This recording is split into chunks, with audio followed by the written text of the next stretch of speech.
From Cakeland, this is Emmy award-winning Cake News. Good afternoon and thank you for joining us. A 4.4 magnitude earthquake rattling parts of Cakeland this afternoon, followed 30 minutes later, yes, by an aftershock. Yeah, that earthquake was centered in Harper County but felt as far away as Salina and Oklahoma. Cake's Annette Lawless live in Harper County with the details. That's right, Deb and David. You know, we're live down here in downtown Harper, and all of the excitement this afternoon has been centered around that earthquake activity. You know, we talked to a lot of the owners, the different people at these shops down here in this area. They're all surprised to see this happen yet again. We've heard a lot about these earthquakes. Here's what some of those folks had to say. It just seems like I felt like I've been caved in or heard that earthquake. You heard the rumble ahead of time, and then it just slammed into the, it's like something just hit the house, slammed into it, shook the house from foundation to ceiling. And coming up next on Cake News at 5 o'clock, we take a look inside of one of the shops out here and what one owner says she was surprised to see after all of this activity happened down here. Reporting live in Harper, Annette Lawless, Cake News.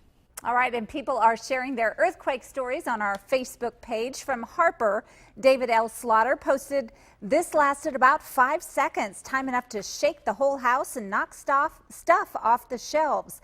Bob Grant, who lives west of Danville, wrote, "Had a strong rumble that knocked several pictures off walls." And Nicole Straight added, "My horses sure felt it. They all took off running in a panic."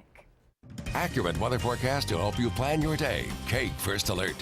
All right, well, that was rumbles of thunder in addition to rumbling of the ground, but that thunderstorm threat is now well to the east of Cakeland. We're done with it. Still a few sprinkles on Cake's First Alert Doppler HD. Again, just a few sprinkles. We'll look down to the south here, maybe a little patchy shower around Caldwell. That's all we're going to see for about the next hour or so. Maybe a little small chance of a little patchy light rain shower. You can see the west of Harrington, the intersection of K4 here, and everything continues to push off to the east. We're plenty of sunshine across western Kansas this afternoon as cooler air starts to pour in. Still a lot of cloud cover on the Emprise Bank Cake Cam, but we have cooled to 64 degrees. It's 64 also in Great Bend, 63 Goodland, 66 in Colby with abundant sunshine. The winds gusting to 26 miles per hour. Wichita, 25 in Goodland, 31 in Garden City, and 21 in Hayes. You're going to be out and about 60 degrees at 5 and 6. The winds out of the northwest 10 to 25 miles per hour. Down to 59 at 7 o'clock, and the temperatures get cooler on the planner coming up. All right, thanks, Jay. Illegal dumping of furniture and trash along curbs. It's gotten out of hand in one neighborhood in southeast Wichita. Cake's Ben Jordan investigates what is being done to stop the illegal dumping. I'm on the 1300 block of South Terrace Drive, where neighbors tell me illegal dumping certainly isn't a new issue, but a growing one that the city won't respond to.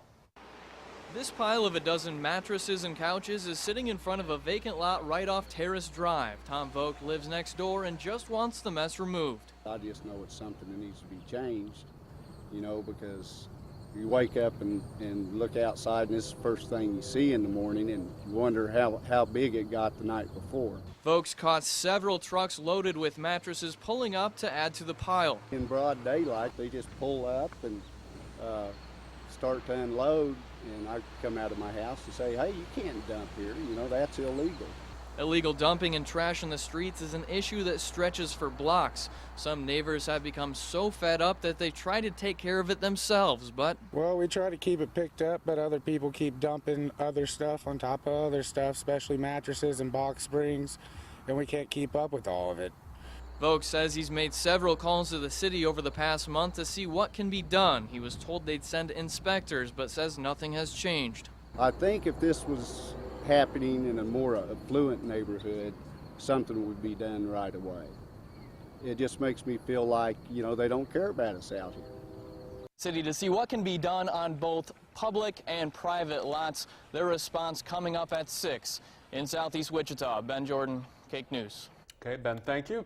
The one-time third in command at the State Bureau of Investigation now has been disbarred. Cake's Susan Peters here now with news covering Cakeland. That's right, guys. The state Supreme Court took that action against Kyle Smith.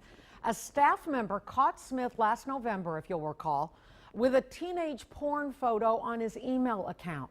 Now, Smith pleaded guilty to child sex exploitation charges. He's now serving 3 years probation in lieu of a prison sentence. He also must register as a sex offender for 25 years. Smith surrendered his law license last month.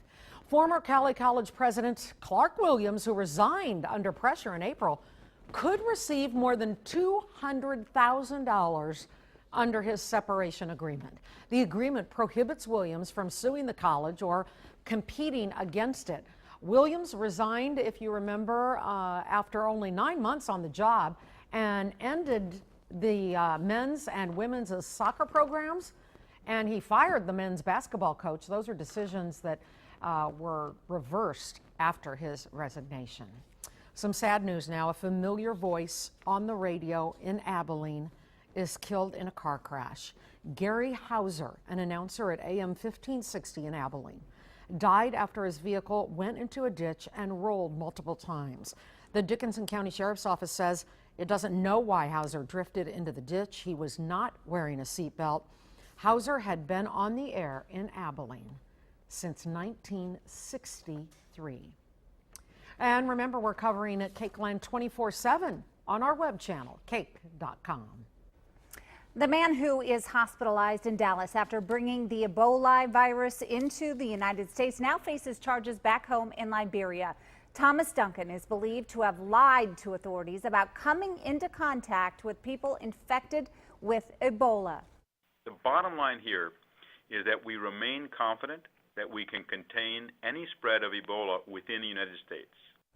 This comes as U.S. officials reveal that 4 people, including children who visited Duncan, have been quarantined. For the next 21 days, they will check for fever and other Ebola symptoms. Disease detectives are working to track down some 100 people who may have had contact with Duncan. And the Ebola epidemic could also affect chocolate prices. About 70% of the world's cocoa comes from West Africa, the area hardest hit by the Ebola epidemic. If cocoa workers are affected, prices could go up sharply. Wichita police searching for a suspect who forced his way into the Best Buy store on West Kellogg and stole some expensive laptops. The suspect used a drill to enter the back door and made off with 11 MacBooks valued at $15,000. Police say they do have surveillance video of the crime, but the man is completely covered and cannot be identified. Anyone with information is asked to call Wichita Police. Our felon of the day is someone we first showed you last February. The Sedgwick County Sheriff's Office is looking for Antoine Vernon. He's 21 years old, stands 6'2", weighs 160 pounds. Vernon wanted on a probation violation on burglary charges. If you can help locate him, dial 1-800-222-TIPS, or you can visit WichitaCrimeStoppers.com online.